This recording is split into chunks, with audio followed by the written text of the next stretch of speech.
Agreement భార్య part 1. Bhagyanagaram, Hyderabad. ఈ మహానగరంలో ఎన్నో అంతస్తులతో ఆకాశాన్ని తాకే పెద్ద పెద్ద బిల్డింగులు ఉండవచ్చు. వందల కోట్ల ఆస్తి ఉన్న పెద్ద పెద్ద కోటీశ్వరులు ఎందరో ఇక్కడ జీవిస్తూ ఉండవచ్చు. కానీ లగ్జరీ జీవితానికి అసలైన కేర్ ఆఫ్ అడ్రస్ లాంటి జూబ్లీ హిల్స్ ఏరియాలో కొన్ని ఎకరాల విస్తీర్ణంలో ఒక పెద్ద ఇంద్రభవనంలా నిలబడి ఉన్నది ఆ రాజప్రసాదం. దాని పేరే వర్మ విల్లా. ఈ పేరు వింటే చాలు నగరంలోని బిజినెస్ ప్రపంచంలో ఒక రకమైన వణుకు, ఎనలేని గౌరవం, అపారమైన పవర్ ప్రతిధ్వనిస్తాయి. ఆ విల్లా మెయిన్ గేట్ దాటి లోనికి వెళ్ళాలి అంటేనే సామాన్య మనుషులకు గుండెల్లో వణుకు పుడుతుంది. ఈరోజు ఆ వర్మ బిజినెస్ సామ్రాజ్యాన్ని ఆకాశమంత ఎత్తుకు చేర్చడంలో, మునిగిపోతూ ఉన్న కంపెనీని ఒడ్డుకు చేర్చడంలో ఎవరి తెలివితేటలు అయితే ఉన్నాయో అతని 27 ఏళ్ల యువ సంచలనం అభిరామ్ వర్మ. హైదరాబాద్లోనే కాదు, మొత్తం దేశంలోనే నెంబర్ 1 టాప్ బిజినెస్ మేధావి. సరిగ్గా 3 సంవత్సరముల క్రితం తన తండ్రి రఘువీర వర్మ అకస్మాత్తుగా ఒక ఘోరమైన రోడ్డు ప్రమాదంలో చనిపోయిన తర్వాత ఈ ముళ్ళ కిరీటం లాంటి వ్యాపార బాధ్యతలు అన్నింటినీ తన భుజాల మీద వేసుకున్నాడు అభిరామ్. అతను తన అసాధారణమైన తెలివితేటలతో, చిరుత లాంటి వేగంతో కంపెనీని ఏ స్థాయికి తీసుకొని వచ్చి నిలబెట్టాడు అంటే అతని బిజినెస్ సామ్రాజ్యం ముందు నిలబడటానికి ఎంతటి పెద్ద పెద్ద బిజినెస్ మ్యాగ్నెట్స్కైనా చూపులు ఆటోమేటిక్గా కిందకే వాలుతాయి. అతని సంతకం కోసం ఇంటర్నేషనల్ క్లయింట్లు సైతం నెలల తరబడి ఆఫీస్ బయట వెయిట్ చేయాలి. కానీ ఆ మహా సామ్రాజ్యానికి ఏకైక బాస్ అయిన అభిరామ్ వర్మ కూడా ఈ ప్రపంచంలో ఒకే ఒక్కరి ముందు భయంతో, భక్తితో తల ఉంచుతాడు. వారే తన తాతయ్య, ఆ వంశవృక్షానికి వేరులాంటి పెద్ద ఆయన రామచంద్రవర్మ గారు. సరిగ్గా తెల్లవారుజామున 5 గంటలు అవుతూ ఉండగా వర్మ విల్లాలోని పవిత్రమైన పూజ గది నుండి వస్తూ ఉన్న హారతి పాటతో పాటు గట్టిగా మారుమోగుతూ ఉన్న గంటల శబ్దం ఆ విల్లా అంతటా ప్రతిధ్వనించసాగింది. ఆ శబ్దం విల్లాలోని ప్రతి మూలకు ప్రవహిస్తూ గాఢ నిద్రలో ఉన్న వాళ్లను బలవంతంగా మేల్కొల్పుతున్నాయి. నిద్రమత్తులో ఉన్న వాళ్ళు ఆ శబ్దానికి తలగడలు చెవులకు అడ్డం పెట్టుకోవాలి అని చూస్తున్నారు. కానీ వారు అనుకున్నా కూడా తమ చెవులను మూసుకోలేరు. ఎందుకంటే తాతయ్య రామచంద్ర వర్మ గారు పెట్టిన కఠినమైన రూల్ ప్రకారం ఇంట్లో ఉన్న ప్రతి ఒక్కరూ ఉదయాన్నే లేచి ఆ తెల్లవారుజాము ఆరతి పూజలో ఖచ్చితంగా పాల్గొనవలసి ఉంటుంది. అది ఈ ఇంటి శాసనం. కాబట్టి సుఖంగా ఏసీ రూముల్లో బెడ్ మీద మూర్చుకొని పడుకున్న వాళ్ళు అంతా ఒక్కసారిగా కరెంట్ షాక్ కొట్టినట్టు ఉలిక్కిపడి లేచారు. బెడ్ షీట్లు పక్కకు విసిరేసి కళ్ళు నులుముకుంటూ బాత్రూమ్ వైపు పరుగులు తీయటం మొదలుపెట్టారు. లేదు అంటే తాతయ్య ఇచ్చే శిక్షలు ఏ రేంజ్లో ఉంటాయో వారికి బాగా తెలుసు. అక్కడ దేవుని పటం ముందు వెలుగుతూ ఉన్న దీపాల కాంతిలో చేతిలో కర్పూర ఆరతి పళ్ళెం పట్టుకొని స్వర్గీయ రఘువీర వర్మ గారి భార్య విజయ గారు నిలబడి ఉన్నారు. తన మధురమైన స్వరంతో ఎంతో భక్తిగా ఆరతి పాట పాడుతూ ఉన్నారు. ఆవిడ కళ్ళల్లో భక్తితో పాటు కొడుకు క్షేమం కోరే ఒక తల్లి తపన స్పష్టంగా కనిపిస్తోంది. సరిగ్గా ఆవిడ వెనకే ఆ ఇంటి పెద్ద రామచంద్ర వర్మ గారు ఎంతో గంభీరంగా చేతులు జోడించి కళ్ళు మూసుకొని లీనమైపోయి నిలబడి ఉన్నారు. ఆయన ముఖంలోని ముడతలు ఆయన వయస్సును, అనుభవాన్ని చెబితే ఆయన గంభీరమైన కళ్ళు ఈ ఇంటి క్రమశిక్షణను శాసిస్తున్నాయి. అదే సమయంలో వారి రెండవ కొడుకు ప్రతాప్ వర్మ, అతని భార్య సుమతి కూడా ఎంతో భక్తితో చేతులు కట్టుకుని నిలబడ్డారు. ఇక ఇప్పుడు పిల్లల వంతు. వారు అప్పటికే బాత్రూంలలో వేడి నీళ్లు రాలేదనో, బ్రష్ దొరకలేదనో లోపల నరకం చూస్తున్నారు. పూజ ముగింపు దశకు వస్తూ ఉండగా మెట్లు దిగి వస్తూ ఉన్నది విజయ గారి ముద్దల కూతురు ప్రియ. పద్ధతిగా లంగావుని వేసుకుని కంగారుగా వస్తూ ఉన్నది. ప్రియ వెనకే సుమతి ఇద్దరు కూతుర్లు కీర్తి, నవ్య కూడా రాత్రి వేసుకున్న నైట్ డ్రెస్లను ఎలాగోలా మార్చేసుకొని ముఖానికి కాస్త పౌడర్ అద్దుకొని కంగారుగా పరిగెత్తుకుంటూ హాల్లోనికి వచ్చారు. వారు సరిగ్గా పూజ గది ముంగిట్లోనికి అడుగు పెట్టేసరికి విజయ గారు దేవుడికి ముమ్మారు హారతి ఇచ్చి ముగించారు. హారతి గంటల శబ్దం ఆగిపోయింది. కానీ ఆ ముగ్గురు అమ్మాయిల అదృష్టం ఏమిటి అంటే వారు అంత ఆలస్యంగా రావటం తాతయ్య రామచంద్రవర్మ గారు గమనించలేదు. ఎందుకంటే ఆయన కళ్ళు గట్టిగా మూసుకొని దేవుడి ధ్యానంలో ఉన్నారు. అంతే, ఆ ఛాన్స్ చూసుకుని ఆ ముగ్గురు అమ్మాయిలు ఏమీ తెలియనట్టు చాలా అమాయకంగా ధైర్యంగా కళ్ళు మూసుకొని చేతులు జోడించి మొదటి నుండి తాము ఆరతిలోనే ఉన్నట్టు నిలబడి పూజ చేస్తున్నట్లు చూసే వాళ్ళకి నిజము అనిపించేలా ముఖాలు పెట్టారు. సినిమా లెవెల్ నటనను ప్రదర్శించారు. తద్వారా ఇంట్లో అందరికీ అనిపించాలి ఆ ముగ్గురు మొదటి నుంచే నిష్ఠగా పూజలో ఉన్నారు అని. సుమతి తన కూతుళ్లను చూసి మెచ్చుకోలుగా ఒక సైగ చేసింది. పూజ ముగిశాక విజయ గారు ప్లేటు పక్కన పెట్టి ఇంట్లో అందరికీ ప్రసాదం ఆరతి ఇచ్చి నేరుగా వెళ్ళి మామగారైన రామచంద్రవర్మ గారి పాదాలకు ఎంతో వినయంగా నమస్కరించారు. ఆయన ఆవిడ తలపై చేయి పెట్టి దీవించారు. విజయ గారు గొంతు తగ్గించి, మామయ్య గారు, అమెరికా నుండి వస్తూ ఉన్న మన అభిరామ్ ఫ్లైట్ వాతావరణం బాగోలేకపోవటం వల్ల మరో 3 గంటలు ఆలస్యం అయిందట. ఇప్పుడే ఫోన్ వచ్చింది కాబట్టి తను విల్లాకు చేరుకోవటానికి కొంచెం సమయం పడుతుంది మామయ్య గారు అని చెప్పారు. ఇక మన హీరో అభిరామ్ వర్మ. ఆ పేరు వింటేనే ఒక రాయల్ వైబ్ వస్తుంది. 27 ఏళ్ల వయస్సు, పాలుగారే మేలిమి తెల్లని రంగు, ఎదుటివారి మనసు సైతం మొక్కలు చేయగల పదునైన బ్రౌన్ కళ్ళు, ప్రతిరోజు జిమ్లో శిల్పి చెక్కినట్టు ఉండే పర్ఫెక్ట్ 6 ప్యాక్ బాడీ, 6 అడుగుల పొడవుతో నడుస్తూ ఉంటే ఒక రాజసం ఉట్టిపడే ఎత్తు, భాగ్యనగరంలోనే మోస్ట్ ఎలిజిబుల్ బ్యాచులర్, అమ్మాయిల కలల రాకుమారుడు. అటు బిజినెస్ లో చూస్తే ఆసియాలోనే నెంబర్ 1 టాప్ బిజినెస్ మ్యాన్. ఇతను లండన్లోని ప్రతిష్టాత్మక ఆక్స్ఫర్డ్ యూనివర్సిటీ నుండి సరిగ్గా 4 సంవత్సరాల క్రితం బిజినెస్ మేనేజ్మెంట్లో యూనివర్సిటీ ఫస్ట్ ర్యాంక్తో గోల్డ్ మెడల్ MBA పూర్తి చేసి ఎన్నో ఆశలతో ఇండియాకు తిరిగి వచ్చాడు. కానీ ఇది చాలా విచిత్రమైనది. అతను లండన్ నుండి తిరిగి వచ్చిన కొన్ని నెలలకే ఘోరమైన రోడ్డు ప్రమాదంలో వర్మ కుటుంబ పెద్ద కొడుకు అభిరామ్ తండ్రి అయిన రఘువీర వర్మ గారు అకస్మాత్తుగా మరణించారు. ఆ చావుతో వర్మ కుటుంబం ఒక్కసారిగా కోలుకోలేని విధంగా దెబ్బతిన్నది. ఆ ఊహించని దెబ్బతో షేర్ మార్కెట్లో కంపెనీ షేర్లు పడిపోయాయి. పార్ట్నర్లు అందరూ మోసం చేసి వెళ్ళిపోవటంతో మొత్తం వర్మ సామ్రాజ్యం దివాలా తీసి అప్పుల్లో మునిగిపోయే దారుణమైన స్థితికి చేరుకున్నది. సరిగ్గా అప్పుడే కన్న తండ్రిని కోల్పోయిన బాధ గుండెల్లో దాచుకొని అభిరామ్ కేవలం 23 ఏళ్ల చిన్న వయసులోనే భయం తెలియని సింహంలా రంగంలోనికి దిగాడు. పూర్తి బాధ్యతలను తన చేతుల్లోనికి తీసుకున్నాడు. పగలు రాత్రి తేడా లేకుండా కష్టపడ్డాడు. ఎదురు తిరిగిన శత్రువుల గుండెల్లో నిద్రపోయాడు.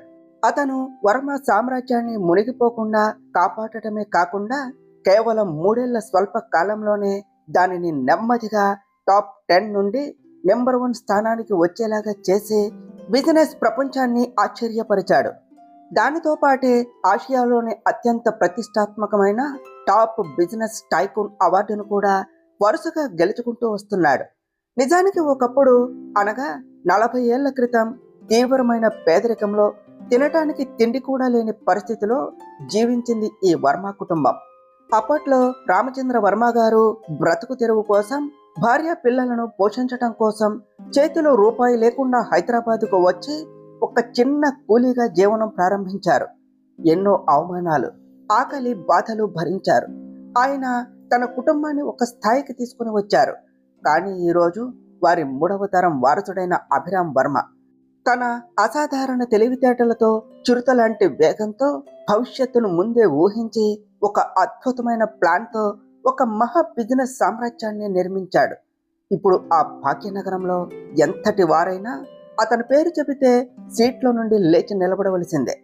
ఈరోజు అభిరామ్ అమెరికాలోని కాలిఫోర్నియా నుండి ఒక అంతర్జాతీయ టాప్ బిజినెస్ డీల్ విజయవంతంగా పూర్తి చేసి నెల రోజుల సుదీర్ఘ పర్యటన తర్వాత తిరిగి తన సొంత నగరం హైదరాబాద్కు వస్తున్నాడు. ఈ విషయం మీడియాకు ముందే లీక్ అయిపోయింది. అందుకనే అతని ఇంటర్వ్యూ కోసం అతను ఎయిర్పోర్ట్ నుండి బయటకు వచ్చే ఆ ఒక్క విజువల్ కోసం ఉదయం 4 గంటల నుండే ఎయిర్పోర్టులో మీడియా ప్రతినిధులు కెమెరాలు పట్టుకుని కళ్ళు కాయలు కాచేలా ఎదురు చూస్తూ ఉన్నారు. మరోవైపు వర్మ విల్లాలో అభిరామ్ నెల రోజుల తర్వాత తిరిగి రావటం, పైగా 5,000 కోట్ల భారీ బిజినెస్ డీల్ను సొంతం చేసుకున్న సంతోషంలో విల్లా అంతా రంగురంగుల లైట్లతో కన్నుల పండగగా తయారయ్యింది. ఒక పెద్ద సక్సెస్కు ఏర్పాట్లు అత్యంత వైభవంగా జరుగుతూ ఉన్నాయి. వందలాది మంది నౌకర్లు, డెకరేషన్ పనుల్లో మునిగిపోయారు. ఆ రాయల్ సక్సెస్ పార్టీ ఈ సాయంత్రం అభిరామ్ వర్మ పేరు మీద విల్లా లాన్ లో జరగబోతోంది. హాల్లో సోఫాలో కూర్చున్న తాతయ్య రామచంద్ర వర్మ గారు తన చేతి కర్రను పక్కన పెట్టి, అమ్మా విజయ, మన అభిరామ్ ఏ సమయానికి ఇంటికి వస్తున్నాడో మళ్ళీ ఏమైనా ఫోన్ చేసి చెప్పాడా? వాడు వచ్చేసరికి పూలదండలు, హారతి పళ్ళెం సిద్ధంగా ఉంచండి అని అన్నారు. విజయ గారు నోరు తెరచి సమాధానం చెప్పబోతూ ఉండగా అంతకంటే ముందే వెనక నుండి చిన్న చిన్న అడుగులతో సైలెంట్ గా ఒక నీడ హాల్లోనికి ప్రవేశించింది. ఆ నీడ మరి ఎవరో కాదు, రాజసంగా నడుచుకుంటూ వచ్చిన అభిరామ్ వర్మనే. అతను నెమ్మదిగా వెనక నుండి వచ్చి సోఫాలో కూర్చున్న రామచంద్ర వర్మ గారి కళ్ళపై ఎంతో అల్లరిగా తన 2 చేతులను పెట్టాడు. ఆ చేతుల స్పర్శ తగలగానే రామచంద్ర వర్మ గారి ముఖంలో ఒక్కసారిగా అంతులేని చిరునవ్వు విరిసింది. ఆ చేతులపై ఆయన చేతులు ఉంచి నిమురుతూ, చివరికి దొంగచాటుగా మీడియా కళ్ళు కప్పి విల్లాలోనికి వచ్చేసావా అభిరామ్ అని గట్టిగా నవ్వుతూ అన్నారు ఆయన. అభిరామ్ తన చేతులను రామచంద్ర వర్మ గారి కళ్ళపై నుండి తీసి ముందుకు వచ్చి ఆయన పక్కన మోకాళ్ళ మీద కూర్చొని, తాతయ్య, నేను అస్సలు శబ్దం చేయకుండా వెనుక నుండి వచ్చాను కదా, అయినా నేనే అని మీకు ఎలా తెలిసిపోయింది అని ఎంతో ఆశ్చర్యముగా అమాయకంగా అడిగాడు. కన్నా, వయసు అయిపోతే మాత్రం ఏమిరా, రిలేషన్లో బిజినెస్లో నేను నీ బాబుకే బాబున్రా, నీవు వేసే ప్రతి అడుగు నాకు ముందే తెలుస్తుంది అన్నారు రామచంద్ర వర్మ గారు గట్టిగా నవ్వుతూ అభిరామ్ భుజం తడుతూ. ఆ మాట వినగానే హాల్లో టెన్షన్గా నిలబడిన కుటుంబ సభ్యులు అంతా ఒక్కసారిగా గట్టిగా నవ్వారు. విజయ గారు ఎంతో ప్రేమగా కళ్ళల్లో నీళ్లతో తన కొడుకును చూస్తూ అభి అంటూ తన 2 చేతులను చాచారు. అంతే, అప్పటి వరకు బిజినెస్ ప్రపంచాన్ని వణికించిన ఆ నెంబర్ 1 బాస్ అభిరామ్ వర్మ చిన్నపిల్లవాడిలాగా మారిపోయాడు. అతను మోకాళ్ల మీద నుండి లేచి గబగబా నడుచుకుంటూ వెళ్ళి ముందుగా తన తల్లి పాదాలకు నమస్కరించాడు. విజయ గారు తన తలపై చేయి పెట్టి పైకి లేపగానే ఆవిడను గట్టిగా గుండెలకు హత్తుకొని, I missed you so much అమ్మా, ఈ నెల రోజులు నీ చేతి వంట లేకుండా నేను చాలా ఇబ్బంది పడ్డానమ్మా అన్నాడు ఎంతో ఎమోషనల్గా కళ్ళు మూసుకొని. అలా అభిరామ్ ఇంట్లో ఉన్న పిన్ని సుమతి, బాబాయ్ ప్రతాప్ వర్మను, చెల్లెలు ప్రియాను అందరినీ ప్రేమగా పలకరించి ఆ జర్నీ వల్ల చిరాకుగా ఉండటంతో కాస్త ఫ్రెష్ అవటానికి పై అంతస్తులో ఉన్న తన బెడ్రూమ్కు వెళ్ళాడు. అభిరామ్ తన రూమ్లోనికి వెళ్ళగానే ఒంటిపై ఉన్న బ్లేజర్ విప్పి సోఫా మీద పడేశాడు. బాత్రూంలోనికి వెళ్ళబోతూ ఉండగా అతని పర్సనల్ ఫోన్ గట్టిగా వైబ్రేట్ అవుతూ రింగ్ అయ్యింది. స్క్రీన్ పై చూస్తే అతని పర్సనల్ సెక్రటరీ మిస్టర్ రవి పేరు కనిపిస్తోంది. అభిరామ్ వెంటనే కాల్ లిఫ్ట్ చేసి బెడ్రూమ్ కిటికీ దగ్గరకు నడుచుకుంటూ వెళ్ళి గంభీరమైన లో టోన్ వాయిస్తో, ఎస్ మిస్టర్ రవి, ఏమిటి అప్డేట్, నేను అడిగిన పని ఎంతవరకు వచ్చింది అని అన్నాడు. అతని గొంతులో ఒక రకమైన ఆరాటం, ఆందోళన కనిపించాయి. అవతల వైపు నుండి రవి చాలా భయపడుతూ గొంతు వణుకుతూ ఉండగా, welcome to India sir, congratulations for the deal sir, కానీ సార్ యాక్చువల్లీ మీరు అమెరికా వెళ్లే ముందు ఏ అమ్మాయి ఇన్ఫర్మేషన్ అయితే చాలా అర్జెంటుగా సీక్రెట్గా తెలుసుకోమని ఆర్డర్ ఇచ్చారో ఆ అమ్మాయి గురించి ఇప్పటి వరకు మనకు ఎలాంటి చిన్న క్లూ కానీ సమాచారం కానీ దొరకలేదు sir, I'm very sorry sir అని అన్నాడు. ఆ మాట వినగానే అభిరామ్ ముఖం ఒక్కసారిగా గంభీరంగా మారిపోయింది. చేతి వేళ్లు ఫోనును గట్టిగా నొక్కేశాయి. వాట్ రబిష్ రవి, దొరకకపోవటం ఏమిటి అన్నాడు కోపంగా. మనం గత 3 సంవత్సరాల నుండి రాత్రి పగలు తేడా లేకుండా కేవలం వైజాగ్ మెయిన్ సిటీలోనే కాదు సార్, మొత్తం వైజాగ్ చుట్టుపక్కల ఉన్న ప్రతి చిన్న పల్లెటూరులోనూ, ప్రతి కాలేజీలోనూ మన మనుషులను పెట్టి జల్లెడ పట్టి వెతికాము. పోలీస్ రికార్డ్స్ కూడా చెక్ చేశాము. కానీ సార్, అక్కడ ఆ పేరుతో, ఆ పోలికలతో ఉన్న అమ్మాయిని ఎవ్వరూ ఎప్పుడూ చూడలేదు అంటున్నారు సార్. అసలు ఆమె అక్కడ అని రవి ఇంకా ఏదో కంగారుగా వివరణ ఇవ్వబోతూ ఉండగా అతనికి ఫోన్లో అవతల నుండి బీప్ బీప్ అని శబ్దం వినిపించింది. అప్పుడు చూశాడు రవి, తన బాస్ అభిరామ్ వర్మ అప్పటికే విసుగ్గా ఫోన్ కట్ చేశాడు అని. రవి భయంతో నుదుటిపై పట్టిన చెమటలు తుడుచుకున్నాడు. అభిరామ్ ఫోన్ పెట్టేయగానే తీవ్రమైన నిరాశతో, ఆవేశంతో చేతిలోని ఫోన్ను విసుగ్గా పక్కనే ఉన్న బెడ్ మీదకు పడేశాడు. అతను బెడ్ అంచున కూర్చొని 2 చేతులతో తల పట్టుకొని చాలా గాఢమైన బాధతో కూడిన ఆలోచనలో మునిగిపోయాడు. అతని కళ్ళల్లో ఒక పాత జ్ఞాపకం కదలాడింది. ఎక్కడ ఉన్నావు నువ్వు? అసలు ఈ ప్రపంచంలో ఏ మూల దాక్కున్నావు అనుకుంటూ బెడ్ మీద చేతులు వెనక్కు పెట్టుకొని గతాన్ని తలుచుకుంటూ గట్టిగా కళ్ళు మూసుకున్నాడు. అక్కడ మీడియా ఎప్పటికీ ఎయిర్పోర్ట్లో విపరీతమైన మండు టెండలో మైకులు పట్టుకొని ఎదురు చూస్తూనే ఉన్నది. ఈ రోజు తమకు అభిరామ్ వర్మ గురించిన ఎక్స్క్లూజివ్ విజువల్స్ దొరుకుతాయి అని. కానీ వారి ఆశలపై ఒక్కసారిగా చల్లటి నీళ్లు చల్లబడ్డాయి. ఎందుకంటే అభిరామ్ మీడియా కంటపడటం ఇష్టం లేక ఎయిర్పోర్ట్ విఐపి గేట్ నుండి బయటకు వచ్చి అక్కడ సిద్ధంగా ఉన్న తన కారులో ఎవరికీ తెలియకుండా అరగంట ముందే నేరుగా వర్మ విల్లా లోపల ల్యాండ్ అయిపోయాడు అని తెలిసింది. దానితో మీడియా వాళ్ళు అంతా నిరాశతో వెనుతిరిగారు. ఇక సమయం సాయంత్రం 6 గంటలు దాటింది. చీకటి పడుతున్న కొద్దీ వర్మ విల్లాలో సక్సెస్ పార్టీకి జనం రావటం మొదలయ్యింది. విల్లా చుట్టూ ఉన్న రోడ్లన్నీ కోట్లాది రూపాయల విలువైన Rolls Royce, Bentley, Mercedes bench లాంటి లగ్జరీ కార్లతో నిండిపోయాయి. అక్కడికి కేవలం హైదరాబాద్ నుండే కాకుండా దేశ విదేశాల నుండి టాప్ బిజినెస్ మ్యాన్స్, పెద్ద పెద్ద సెలబ్రిటీలు ఎంతో రాయల్గా అడుగుపెట్టారు. ఈరోజు ఈ విల్లాలో మీడియాకు కూడా ఒక కళ్ళు చెదిరే బిగ్ బ్రేకింగ్ న్యూస్ దొరకపోతోంది. ఎందుకంటే మిగతా పార్టీలలాగా కాకుండా ఈసారి మీడియా ప్రతినిధులను స్వయంగా వర్మ కుటుంబ పెద్ద రామచంద్ర వర్మ గారే ఫోన్ చేసి ప్రత్యేకంగా పిలిపించారు. దానితో వందలాది కెమెరాలు స్టేజ్ వైపు ఫోకస్ చేసి ఉన్నాయి. అక్కడ జరుగుతున్న ఆ అద్భుతమైన రాయల్ లైటింగ్, పార్టీ అరేంజ్మెంట్స్, వంటకాలను చూసి వచ్చిన గెస్టులంతా ముక్కున వేలు వేసుకుని లోపల ఇదే అనుకుంటున్నారు. ఇలాంటి లగ్జరీ రాయల్ పార్టీలు ఇవ్వటం కేవలం వర్మ కుటుంబ వారసులకే సాధ్యం అని. అందరూ క్లాసికల్ మ్యూజిక్ ఎంజాయ్ చేస్తూ వైన్ గ్లాసులు చేతిలోనికి పట్టుకొని మాట్లాడుకుంటూ ఉన్నారు. సరిగ్గా అప్పుడే కోటు వేసుకొని ఎంతో గంభీరంగా తాతయ్య రామచంద్ర వర్మ గారు స్టేజ్ మీదకు వచ్చారు. ఆయన మైక్ అందుకొని పార్టీకి వచ్చిన గెస్టులు అందరినీ ఉద్దేశించి మాట్లాడుతూ కింద నిలబడిన అభిరామ్ వర్మను స్టేజ్ మీదకు తన దగ్గరకు రమ్మని సైగ చేశారు. అభిరామ్ బ్లాక్ సూట్లో రాజకుమారుడిలా నడుచుకుంటూ స్టేజ్ ఎక్కి తాతయ్య పక్కన నిలబడ్డాడు. కెమెరా ఫ్లాష్ లైట్లు ఒక్కసారిగా మెరిశాయి. రామచంద్ర వర్మ గారు మైక్లో గంభీరంగా మాట్లాడటం మొదలుపెట్టారు. నా పక్కన నిలబడిన ఈ యువకుడు నా మనవడు. అభిరామ్ వర్మ గురించి మీ అందరికీ చాలా బాగా తెలుసు. 300 కోట్ల కంపెనీని 30,000 కోట్లకు తీసుకుని వెళ్ళిన ధీరుడు. కాబట్టి నేను ఇతని గురించి కొత్తగా ఇంట్రడక్షన్ ఇచ్చి మీ విలువైన టైం వేస్ట్ చేయవలసిన అవసరం లేదు. కాబట్టి విషయాన్ని అటు ఇటు తిప్పకుండా నేను నేరుగా అసలు పాయింట్కు వస్తాను అని కాసేపు ఆగారు. పార్టీలో ఒక్కసారిగా నిశ్శబ్దం అలుముకున్నది. అందరూ శ్వాస బిగబట్టి వింటూ ఉన్నారు. ఈరోజు మీ అందరి కోసం, ముఖ్యంగా ఇక్కడ ఉన్న మీడియా మిత్రుల కోసం నా దగ్గర ఒక బిగ్ బ్రేకింగ్ న్యూస్ ఉన్నది. అది ఏమిటి అంటే, మన వర్మ సామ్రాజ్య ఏకైక వారసుడు అభిరామ్ వర్మ త్వరలోనే పెళ్లి బంధంతో ఒక ఇంటివాడు కాబోతున్నాడు.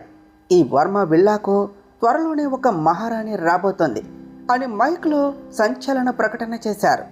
ఆ మాట వినగానే కింద నిలబడిన అభిరామ్ తల్లి విజయ గారి కళ్ళు ఆనందంతో మెరిశాయి.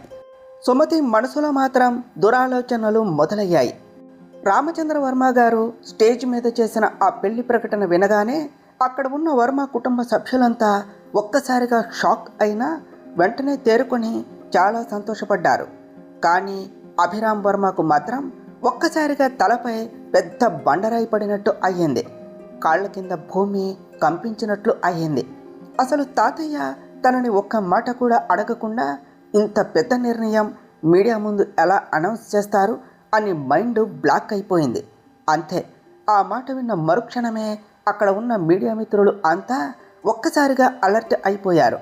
వందలాది కెమెరా ఫ్లాష్ లైట్లు స్టేజ్ వైపు మెరుస్తూ ఉండగా అందరూ రామచంద్ర వర్మ గారి వైపు మైకులు పెట్టి ప్రశ్నల వర్షం కురిపించసాగారు. రామచంద్ర వర్మ గారు, ఒక్క నిమిషం సార్. మిస్టర్ అభిరామ్ వర్మకు కాబోయే భార్య, ఈ మహావర్మ సామ్రాజ్యానికి రాబోయే కొత్త మహారాణి ఎవరో మీరు చెప్పగలరా? ఆమె కూడా మీ బిజినెస్ స్థాయికి తగ్గ ఏదైనా పెద్ద రాయల్ కుటుంబానికి లేదా ఇంటర్నేషనల్ బిజినెస్ గ్రూప్కు చెందిన అమ్మాయేనా సార్? దయచేసి ఆమె పేరు ఏమిటో రివీల్ చేయండి సార్ అని ఒకరిని మించి ఒకరు గట్టిగా అడిగారు. రామచంద్ర వర్మ గారు ఆ ప్రశ్నలన్నీ విని తన పక్కనే నిలబడిన అభిరామ్ వైపు చూశారు.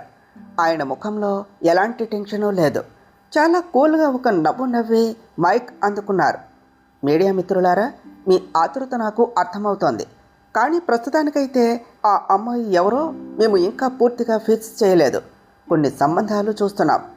త్వరలోనే ఆ గుడ్ న్యూస్ను కూడా మీ అందరికీ అధికారికంగా ప్రెస్ మీట్ పెట్టి మరీ చెప్తాము. అంతవరకు ఈ గ్రాండ్ సక్సెస్ పార్టీని ఎంజాయ్ చేయండి అంటూ చాలా చాకచక్యంగా టాపిక్ డైవర్ట్ చేశారు. కానీ అక్కడ నిలబడిన అభిరామ్కు రక్తం మరిగిపోతోంది.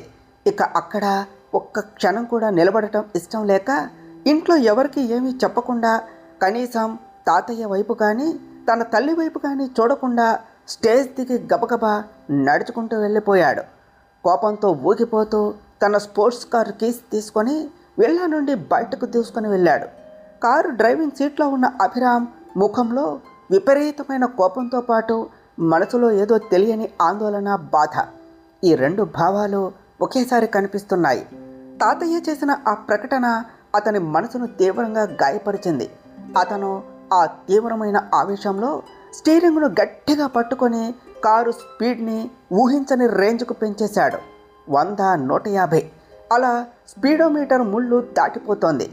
ఆ లగ్జరీ స్పోర్ట్స్ కారు రాత్రి చీకటిని చీల్చుకుంటూ రోడ్డు మీద గాల్లో తేలుతున్నట్టు వేగంగా వెళుతోంది. ఇటు చూస్తే రోడ్డు ఖాళీగా ఉన్నది, చీకటి దట్టంగా ఉన్నది. సరిగ్గా అప్పుడే ఊహించని విధంగా అకస్మాత్తుగా ఒక అమ్మాయి కారుకు అడ్డంగా వచ్చింది. ఆమె కారు లైట్ల వెలుతురులో ఒక్కసారిగా కనిపించేసరికి అభిరామ్ షాక్ అయ్యాడు.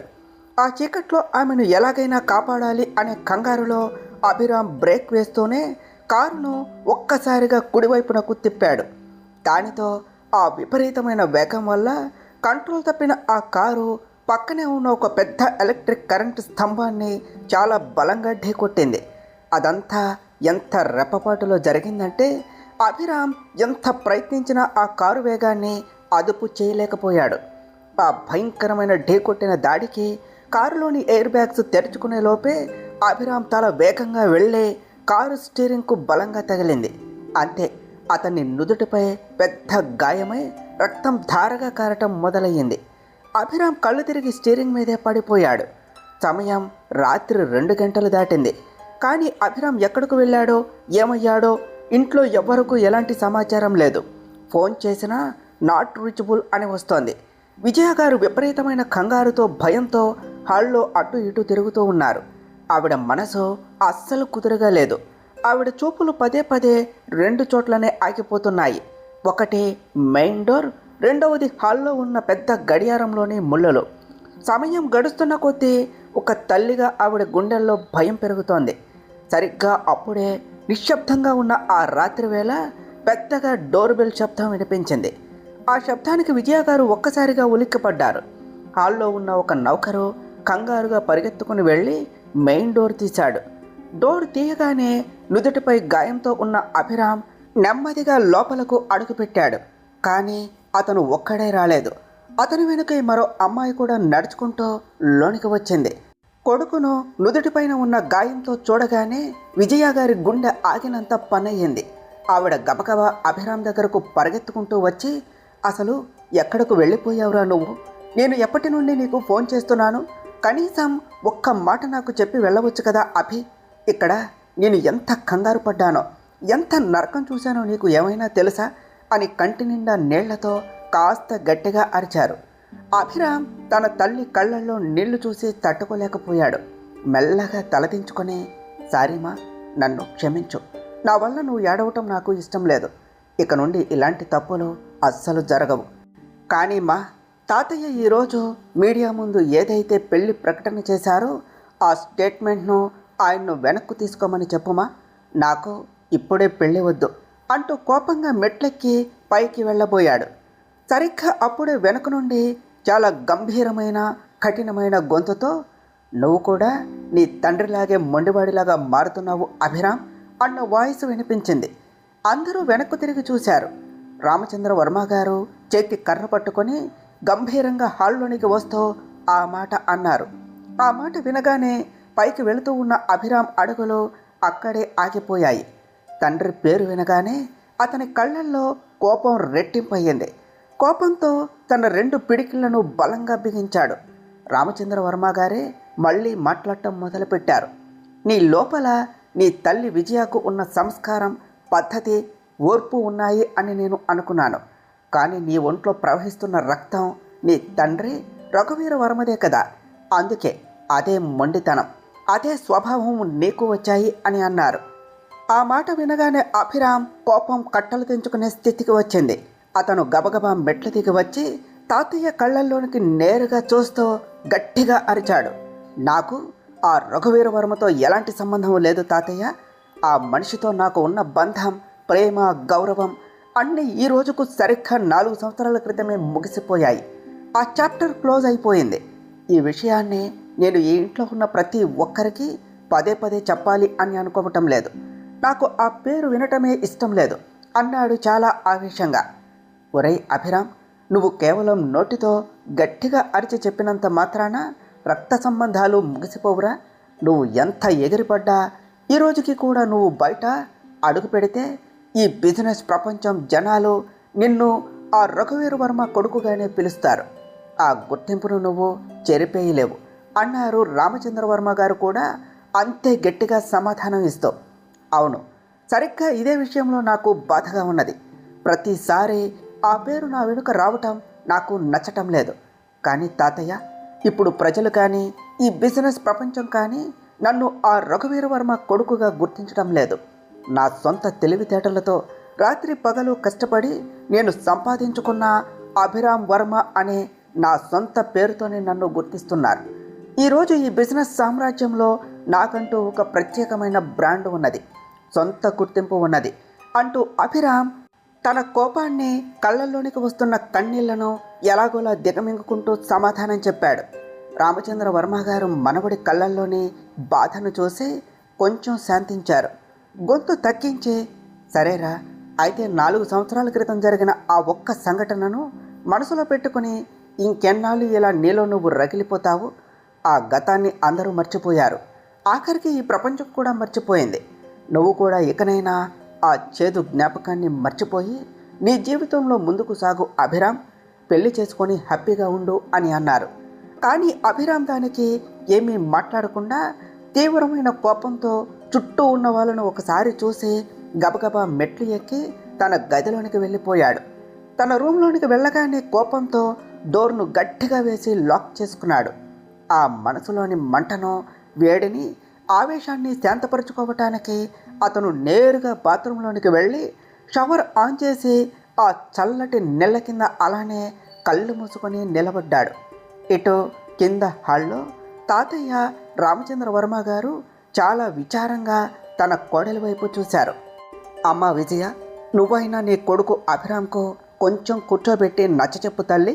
ఆసియాలోనే అంత పెద్ద బిజినెస్ ఐకాన్ అయి కూడా పాత గతాన్ని పట్టుకొని ఇంకా చిన్నపిల్లవాడిలా మొండిగా ప్రవర్తిస్తున్నాడు. ఏదైతే జరిగిందో అది ముగిసిపోయిన గతం, దాన్ని మనం మార్చలేము. అభిరామ్ ముందు ఇప్పుడు ఒక అద్భుతమైన భవిష్యత్తు ఉన్నది. త్వరగా తనకి పెళ్లి చేసి ఒక ఇంటివాడిని చెయ్యి, అప్పుడే వాడు మారతాడు అని చెప్పి ఆయన కూడా కాస్త నీరసంగా తన చేతి కర్రను పట్టుకొని తన గదిలోనికి వెళ్ళిపోయారు. ఇంట్లో అందరూ వెళ్ళిపోయాక విజయ గారు గతంలో జరిగిన ఆ భయంకరమైన రోజును, ఆ చేదు జ్ఞాపకాలను గుర్తు చేసుకున్నారు. ఆ బాధను భరించలేక ఆవిడ హాల్లోనే నేళ్ల మీద కూర్చొని పోయారు. సరిగ్గా అప్పుడే సుమతి, ఆమెతో పాటు బయట నుండి అభిరామ్ వెనుక వచ్చిన ఆ అమ్మాయి ఇద్దరూ మెల్లగా నడుచుకుంటూ విజయ గారి దగ్గరకు వచ్చారు. అక్క, ప్లీజ్ ఏడవకండి, మిమ్మల్ని మీరు కాస్త సంభాలించుకోండి. ఒక రకంగా చూస్తే మామయ్య గారు చెప్పిన దాంట్లో తప్పేమీ లేదు కదక్క. అసలు ఇంకెన్నాళ్ళు అభిరామ్ ఆ పాత గతాన్ని పట్టుకొని తనను తాను ఇలా శిక్షించుకుంటాడు? వాడు మారాలి కదా అంటూ సుమతి మాటలు కలిపింది. ఆ తర్వాత పక్కనే నిలబడిన అమ్మాయిని చూస్తూ, ఈరోజు అక్కడ నా మేనకోడలు మాయ ఉండబట్టి సరిపోయిందక్క. అది అటువైపు నుండి వస్తూ స్పృహ తప్పి పడిపోయిన అభిరామ్ను చూసింది. వెంటనే అభికి ఫస్ట్ ఎయిడ్ చేసి కాపాడి తన కారులోనే మన ఇంటికి సురక్షితంగా తీసుకొని వచ్చింది. లేదు అంటే ఈరోజు అభిరామ్ అంత కోపంతో వెళ్ళిన విధానం చూస్తే ఆ భగవంతుడికే తెలియాలి వాడు ఏమి చేసేవాడో ఏమయ్యేదో అన్నది సుమతి ఎంతో నాటకీయంగా ముఖం పెట్టి కళ్ళల్లో నకిలీ భయాన్ని చూపిస్తూ.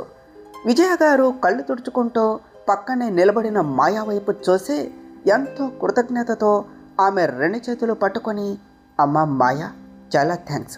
ఈరోజు నువ్వు కనుక టైంకు అక్కడ లేకపోయి ఉంటే ఆ కోపంలో నా కొడుకు ఏం చేసుకునేవాడో, వాడికి ఏమైనా అయితే నా గుండె ఆగిపోతుంది తల్లి, నా కొడుకును కాపాడావు అన్నారు చాలా ఎమోషనల్గా. ఆంటీ గారు ప్లీజ్ నాకు థ్యాంక్స్ చెప్పి నన్ను పరాయిదాన్ని చేయకండి, ఇది నా బాధ్యత. అభిరామ్ నాకు చాలా మంచి స్నేహితుడు. అతను ఇబ్బందుల్లో గాయంతో రోడ్డు మీద ఉంటే నేను చూస్తూ ఎలా ఊరుకోగలను ఆంటీ, ఎవరైనా ఇదే చేస్తారు అన్నది మాయ చాలా పద్ధతిగా తల ఉంచుకొని. సుమతి ఆ ఛాన్స్ చూసుకొని వెంటనే అందుకొని, అదే అక్క, నేను చెప్పేది ఏమిటంటే ఇప్పటికైనా అభిరామ్కు గట్టిగా నచ్చచెప్పి త్వరగా పెళ్లికి ఒప్పించండి. అయినా ఇప్పుడు జరిగినట్టు ప్రతిసారి మాయ అతని వెనకాల ఉండి ఇలా కాపాడి ఇంటికి తీసుకుని రావటానికి కుదరదు కదా అక్క. అతనికి ఒక భార్య అంటూ వస్తే అతని పక్కన ఉండి ప్రతి నిమిషం జాగ్రత్తగా చూసుకోగలదు, అతని కోపాన్ని తగ్గించగలదు అన్నది మెల్లగా తన మేనకోడలు మాయాకు లైన్ క్లియర్ చేస్తూ. విజయ గారు ఆ మాటలు అన్నీ విన్నారు. కానీ ఆవిడ మనసులో ఏదో ఆలోచన ఉన్నది. ఏమీ మాట్లాడకుండా చాలా మౌనంగా లేచి కన్నీళ్లతో నెమ్మదిగా తన గది వైపునకు వెళ్ళిపోయారు. విజయ గారు వెళ్ళటం చూసి హాల్లో ఎవరూ లేరు అని కన్ఫర్మ్ చేసుకొని మాయా మెల్లగా తన మేనత్త సుమతి దగ్గరకు జరిగి, అత్తయ్య మీకు ఏమనిపిస్తోంది? ఈరోజు మీరు ఆడిన ఈ సెంటిమెంట్ డ్రామా మాటల ప్రభావం నాకు కాబోయే అత్తగారి మీద పడి ఉంటుందా? ఆమె నా పెళ్లి గురించి ఆలోచిస్తుందా అన్నది మెల్లగా గుసగుసలాడుతూ. సుమతి ఓ కుటిలమైన నవ్వు నవ్వి, నువ్వు అస్సలు టెన్షన్ పడకు మాయా, ఈ వర్మ విల్లాకు సంబంధించిన 1000 కోట్ల రూపాయల ప్రాపర్టీని, ఈ సామ్రాజ్యాన్ని నేను అంత ఈజీగా వదిలేస్తానా ఏమిటే? ఒక్కసారి నేను ఆ విజయాను మన సెంటిమెంట్ బుట్టలో పడేశానా, ఆమె కొడుకు అభిరామ్ వర్మ తనంతట తనే వచ్చి నీ మెడలో 3 ముళ్ళు వేయటానికి అవును అనక తప్పదు. నువ్వు చూస్తూ ఉండు, ఈ వర్మ విల్లాకు కాబోయే మహారాణివే నువ్వే అని తన ప్లాన్ చెప్పింది. ఇద్దరూ కలిసి లోపల నవ్వుకున్నారు. ఇటు అభిరామ్ చాలాసేపు ఆ చల్లటి షవర్ కింద అలానే నిలబడి తన మనసులోని కోపాన్ని, ఆవేశాన్ని కాస్త శాంతపరుచుకున్నాడు. నుదుటిపై ఉన్న గాయానికి కాస్త ఫస్ట్ ఎయిడ్ చేసుకొని బట్టలు మార్చుకున్నాడు. కానీ అతనికి నిద్ర రావటం లేదు. దానితో నెమ్మదిగా తన రూమ్కు అటాచ్ అయి ఉన్న బాల్కనీలోనికి వెళ్ళి నిలబడ్డాడు. నగరమంతా చీకట్లో మునిగిపోయి ఉన్నది. అభిరామ్ ఒక సిగరెట్ వెలిగించి దానిని కాలుస్తూ పైకి వస్తూ ఉన్న ఆ పొగ వైపు శూన్యంగా చూస్తూ ఉండిపోయాడు. అతని మనసు ఇప్పుడు పార్టీలో జరిగిన దాని గురించి లేదు, ఆ యాక్సిడెంట్ మీద లేదు. అతని ఆలోచనలు అన్నీ మళ్ళీ గతం వైపు వెళ్ళాయి. తను గత 4 ఏళ్లుగా ప్రపంచాన్ని వణికించే పవర్ ఉన్నా కూడా ప్రాణంగా వెతుకుతున్న ఆ మిస్టరీ అమ్మాయి జ్ఞాపకాలు అతని గుండెను పిండేయసాగాయి. ఎక్కడ ఉన్నావు నువ్వు? అసలు ఈ ప్రపంచంలో ఏమూల దాక్కున్నావు? ఈరోజు నాకు నీ అవసరం చాలా ఉన్నది. నన్ను ఈ పెళ్లి బంధం నుండి, ఈ నరకం నుండి కాపాడటానికి నువ్వు రావాలి. అసలు నువ్వు ఎక్కడ ఉన్నావు అని ఆలోచిస్తూ మనసులోనే తీవ్రమైన వేదనతో కళ్ళల్లోని నీళ్లతో అనుకున్నాడు. తర్వాత ఏమి జరిగిందో నెక్స్ట్ పార్ట్లో తెలుసుకుందాం ఫ్రెండ్స్. డియర్ ఫ్రెండ్స్, మీకు కనుక ఈ కథ నచ్చినట్లయితే మీ అభిప్రాయాలను కామెంట్ల రూపంలో తెలియచేయండి. ఈ వీడియోను లైక్ చేయండి, షేర్ చేయండి, మా ఛానల్ను సబ్స్క్రైబ్ చేసుకోండి ఫ్రెండ్స్. Thank you.